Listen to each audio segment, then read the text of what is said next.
എത്രയോ ആളുകളുടെ കഷ്ടപ്പാടാണ് സിനിമ എന്ന് പലരും പറഞ്ഞു കേട്ടിട്ടില്ലേ? എന്നാൽ അവർ ആരൊക്കെ? അവരുടെ സിനിമയിലെ റോൾ എന്താണ്?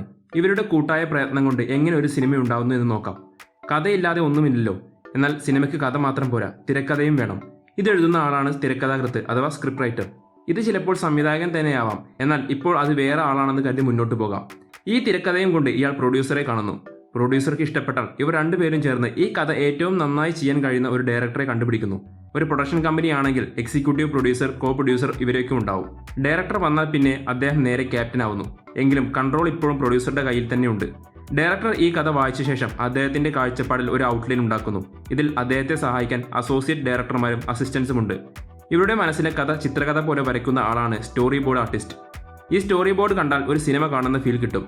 ഇത് വെച്ച് ഒരു ഏകദേശം ബഡ്ജറ്റ് പ്രൊഡ്യൂസറോട് പറയുന്നു. അഭിനയിക്കാനുള്ള ആളുകളെ കണ്ടെത്താൻ അതിൽ കഴിവുള്ള ചിലരുണ്ട്.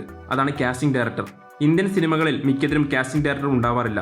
ഇവിടെ നടനെയൊക്കെ തീരുമാനിച്ച ശേഷമാണല്ലോ കഥ തന്നെ ആലോചിക്കുന്നത്. ഇങ്ങനെ ഇവരുടെ കഥയ്ക്ക് അനുയോജ്യമെന്ന് തോന്നുന്ന നടീനടന്മാരെ ഇവർ ഓഡിഷന് വിളിക്കുന്നു. ഇതിൽ നായകനും പെടും. ഇന്ത്യൻ സിനിമകളിൽ ഇത് കുറവാണ്. ഇവിടെ പുതുമുഖങ്ങളെ മാത്രമേ ഓഡിഷൻ ചെയ്യൂ. എന്നാൽ ഹോളിവുഡിലൊക്കെ എല്ലാവർക്കും ഓഡിഷനുണ്ട്. ഈ പണി ഒരു സൈഡിലൂടെ പോകുമ്പോൾ ഡയറക്ടർ, പ്രൊഡ്യൂസർ, സ്ക്രിപ്റ്റ് റൈറ്റർ എല്ലാം ചേർന്ന് മറ്റു ടെക്നീഷ്യന്മാരെ സെലക്ട് ചെയ്യും. ആദ്യം വരുന്നത് സിനിമാറ്റോഗ്രാഫർ. ഇദ്ദേഹത്തെ DOP എന്നോ ക്യാമറാമാൻ എന്നോ വിളിക്കാം. ഇദ്ദേഹം വന്ന ശേഷം ഏത് ക്യാമറ ഉപയോഗിക്കണം എന്ന് തീരുമാനമെടുക്കും. ഷൂട്ടിംഗ് സമയത്ത് ക്യാമറയും ലെൻസും റെന്റിനെടുക്കുന്നു.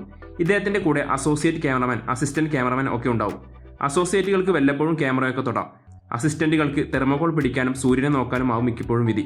ഇനി ഇദ്ദേഹവും കൂടി ചേർന്ന് അടുത്ത ആളെ സെലക്ട് ചെയ്യും, എഡിറ്റർ. എല്ലാത്തിനും പ്രൊഡ്യൂസർക്ക് അഭിപ്രായമുണ്ടെന്ന് മറക്കരുത്. ഈ എഡിറ്റർ തന്നെ ഒരു അസിസ്റ്റന്റിനെ സ്പോട്ട് എഡിറ്ററാക്കി സെറ്റിലേക്ക് അയക്കും.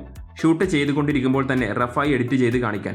ഇതേപോലെ മുൻകൂട്ടി തീരുമാനിക്കപ്പെടുന്നവരാണ് music director, art director, costumer, makeup man എന്നിവരെല്ലാം. ഇവരുടെ ജോലികൾ എന്താണെന്ന് എല്ലാവർക്കും അറിയുന്നതുമാണ്. ഇതിൽ ആർട്ട് ഡിപ്പാർട്ട്മെന്റിൽ ഒരുപാട് അസിസ്റ്റൻസ് ഉണ്ടാവും. അസോസിയേറ്റ് ആർട്ട് ഡയറക്ടർക്ക് പുറമെ സെറ്റിലെ ചില്ലറ ജോലികൾ ചെയ്യുന്ന കുറേ പേർ, ഇവരെ സെറ്റ് അസിസ്റ്റൻസ് എന്നും വിളിക്കാറുണ്ട്. മേക്കപ്പ് ടീമിന് പുറമെ പ്രമുഖ നടീനടന്മാർക്ക് പേഴ്സണൽ മേക്കപ്പ് മാൻ ഉണ്ടാവും. ഇതിനെല്ലാം പുറമെ സ്പെഷ്യൽ മേക്കപ്പ് ചെയ്യാൻ വേറെയും ടീമിനെ വിളിക്കാറുണ്ട്. കോസ്റ്റ്യൂമർക്കും നമ്മൾ കരുതുന്നതിലും വലിയ പങ്കുണ്ട്. Director, cinematographer, art director, costumer എന്നിവർ ഇടയ്ക്കിടെ മീറ്റിംഗ് കൂടി ഓരോ ദിവസത്തെയും കാര്യങ്ങൾ ചർച്ച ചെയ്യും. സിനിമാറ്റോഗ്രാഫർ അപ്രൂവ് ചെയ്താൽ മാത്രമേ ചില നിറത്തിലുള്ള ഡ്രസ്സ് സിനിമയിൽ ഉപയോഗിക്കാൻ പാടുള്ളൂ. ഇതിനാൽ കോസ്റ്റ്യൂമറും സിനിമാറ്റോഗ്രാഫറും ഒന്നിച്ച് പ്രവർത്തിക്കണം.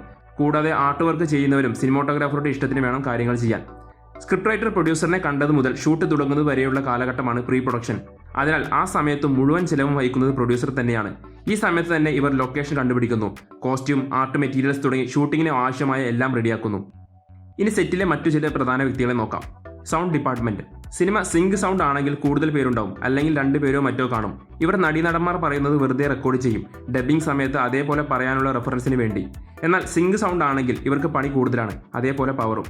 സിങ്ക് സൗണ്ട് എന്നാൽ ഷൂട്ടിംഗ് സമയത്ത് ഇവരുടെ സംഭാഷണം തന്നെ ആവും സിനിമയിലും. നേരിയ ഇഫക്റ്റുകൾ ചെയ്ത് മാറ്റുമെങ്കിലും വീണ്ടും റെക്കോർഡ് ചെയ്യില്ല. പ്രധാനപ്പെട്ട എന്നാൽ സെറ്റിൽ ആരും ശ്രദ്ധിക്കാത്ത ഒരാളാണ് സ്റ്റിൽ ഫോട്ടോഗ്രാഫർ. ഇയാൾ ക്യാമറമാന്റെ കൂടെ വന്ന ആളാവണമെന്നില്ല, എന്നാൽ ഇവർ ഒന്നിച്ച് പ്രവർത്തിക്കണം. ഈ ഫോട്ടോകളാണ് പിന്നീട് പോസ്റ്റർ പോലെയുള്ള ആവശ്യങ്ങൾക്ക് ഉപയോഗിക്കുന്നത്. അതിനാൽ ഇതൊരു പ്രധാന ജോലിയാണ്. ചില സമയങ്ങളിൽ മാത്രം സെറ്റിൽ വരുന്ന ആളുകളാണ് ഡാൻസ് കൊറിയോഗ്രാഫർ, സ്റ്റണ്ട് ഡയറക്ടർ എന്നിവർ. പേര് പോലെ ഡാൻസ് അല്ലെങ്കിൽ സ്റ്റണ്ട് ആവശ്യമുള്ളപ്പോൾ മാത്രമാണ് ഇവരുടെ ആവശ്യം.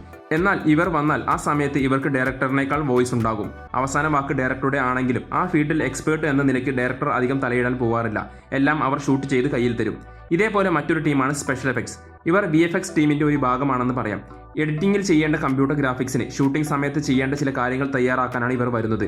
ഇവരും ക്യാമറമാന്റെ നിർദ്ദേശത്തിനനുസരിച്ചാണ് ജോലി ചെയ്യുന്നത്. ഇത്രയും പേരാണ് സിനിമയിലെ സ്കിൽ ഉള്ള ടെക്നീഷ്യൻസ്. ഇനി പ്രത്യേക സ്കിൽ വേണ്ടാത്ത ചിലരുണ്ട്.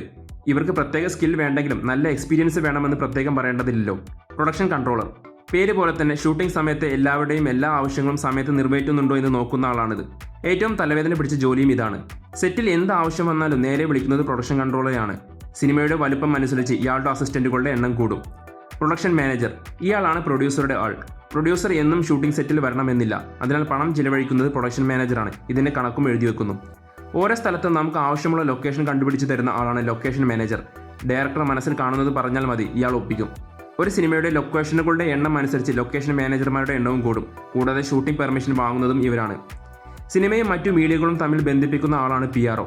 TV ചാനലുകൾ, പത്രങ്ങൾ, റേഡിയോ തുടങ്ങിയവയിൽ സിനിമയുടെ പരസ്യമോ വാർത്തയോ നൽകി പബ്ലിസിറ്റി സെറ്റാക്കുന്നത് PRO ആണ്. സിനിമയിലെ അനേകം ജൂനിയർ ആർട്ടിസ്റ്റുകളെ സപ്ലൈ ചെയ്യുന്ന ആളാണ് ജൂനിയർ ആർട്ടിസ്റ്റ് ഏജന്റ്. ഡയറക്ടറുടെ ആവശ്യം പോലെ പ്രായം, നിറം, ഉയരം, ഭാഷ, ആൺ, പെൺ എന്നിങ്ങനെ ഏത് ക്രൈറ്റീരിയ അനുസരിച്ചും ആളെ എത്തിക്കും. യൂണിറ്റ്.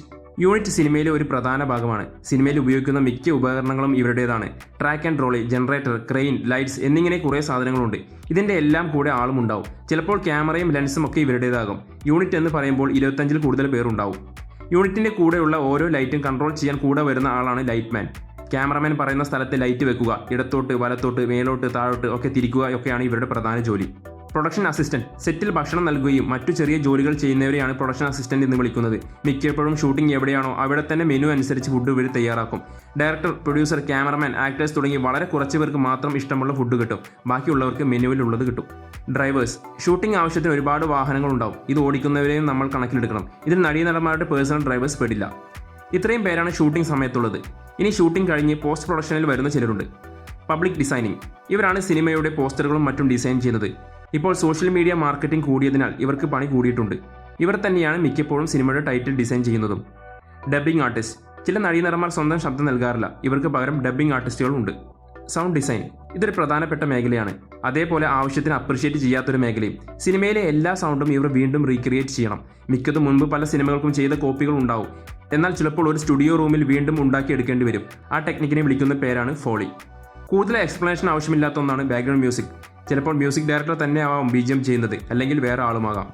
കളർ ഗ്രേഡിംഗ്, ക്യാമറയിൽ നിന്നുള്ള വീഡിയോ ഫുട്ടേജ് കണ്ടാൽ വളരെ ഫ്ലാറ്റ് ആയിരിക്കും. നിറങ്ങളൊന്നും അത്ര മനോഹരമാകില്ല. എന്നാൽ കളർ ഗ്രേഡിംഗ്, കളർ കറക്ഷൻ ഒക്കെ ചെയ്യുന്നത് വഴി നമുക്ക് കാണാൻ കൊള്ളാവുന്ന തരത്തിലാക്കുന്നു. VFX എന്ന് പറയുമ്പോൾ ഹോളിവുഡ് ലെവൽ തന്നെ വേണമെന്നില്ല. ഫൈറ്റ് സീനുകളിൽ കയർ മായ്ച്ചു കളയുന്നതും VFX തന്നെയാണ്. അതേപോലെ ഗ്രീൻ മാറ്റും വളരെ കോമണായി. അതിനാൽ VFX ഇപ്പോൾ എല്ലാ സിനിമയിലും പ്രധാന ഭാഗമാണ്. VFX, sound, BGM, voice, colour grading എല്ലാം ചേർത്ത് എഡിറ്റർ ഡയറക്ടറുടെ ഒരു താല്പര്യം പോലെ ഒരു ഔട്ട് എടുക്കുന്നു. ഇത് സെൻസറിങ്ങിന് അയക്കുന്നു. ശേഷം തിയേറ്ററിൽ പ്രദർശിപ്പിക്കാൻ ഡിസ്ട്രിബ്യൂഷൻ ടീമിനെ ഏൽപ്പിക്കുന്നു. വലിയ പ്രൊഡക്ഷൻ കമ്പനികൾക്ക് സ്വന്തമായി ഡിസ്ട്രിബ്യൂഷൻ ഉണ്ടാവും. അല്ലെങ്കിൽ ഏതെങ്കിലും ഡിസ്ട്രിബ്യൂഷൻ കമ്പനിയെ ഏൽപ്പിക്കുക. അവർ അവരുമായി ടൈപ്പ് ഉള്ള തിയേറ്ററുകളിൽ റിലീസ് ചെയ്യും. മുൻപേ നിശ്ചയിച്ച പ്രകാരം ഒരു ഷെയർ പ്രൊഡ്യൂസർക്ക് നൽകും. ഇങ്ങനെയാണ് ഒരു കഥയിൽ നിന്നും ഒരു സിനിമ ഉണ്ടാവുന്നത്.